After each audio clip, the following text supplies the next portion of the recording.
Some cars have gone down in history for legendary wins, for the innovations they introduced or for the drivers who piloted them to glory.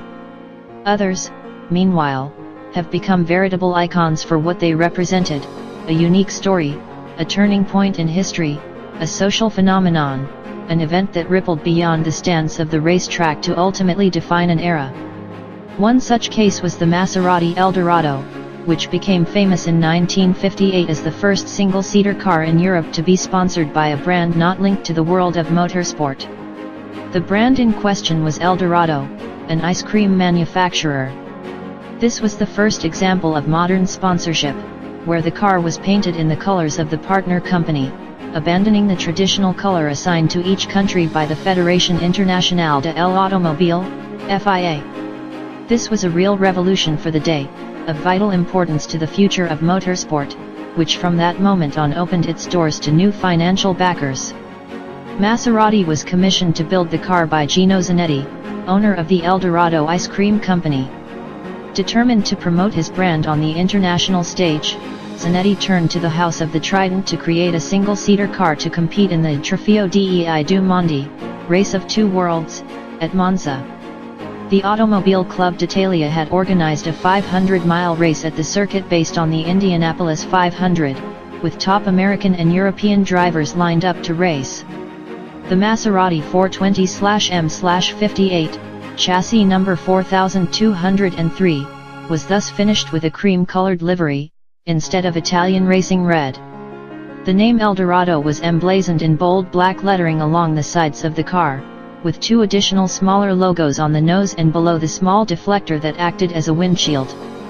The logo with the face of the smiling cowboy was positioned in the center of the nose and on the sides of the rear fin. Below the two Eldorado brands on the sides, in bright racing red was Italia, denoting the nationality of the sponsor as well as that of the racing car manufacturer.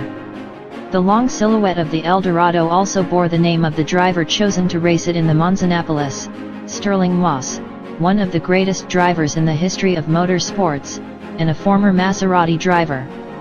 The previous year, in 1957, the Medina-based manufacturer had won the Formula One World Championship with Juan Manuel Fangio, before deciding to withdraw from competitive racing and build racing cars on commission only for private customers, also providing them with assistance.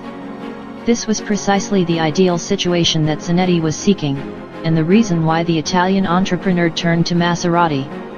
In the space of a few months, the engineer Giulio Alfieri created the Eldorado. The engine, derived from the V8 unit mounted in the 450s twin-cam models, had its displacement reduced to 4,190 cubic centimeters, generating 410 HP at 8,000 RPM. Both the engine and transmission were offset to the left by 9 centimeters.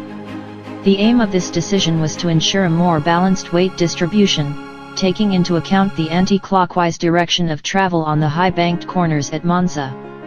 The gearbox had just 2 speeds while the de Dion rear axle had no differential. The tubular chassis was derived from that of the highly successful 250F, although it proved oversized compared to the latter, also as a result of numerous reinforcements introduced to enable the car to withstand the mechanical stress generated by the concrete track at Monza.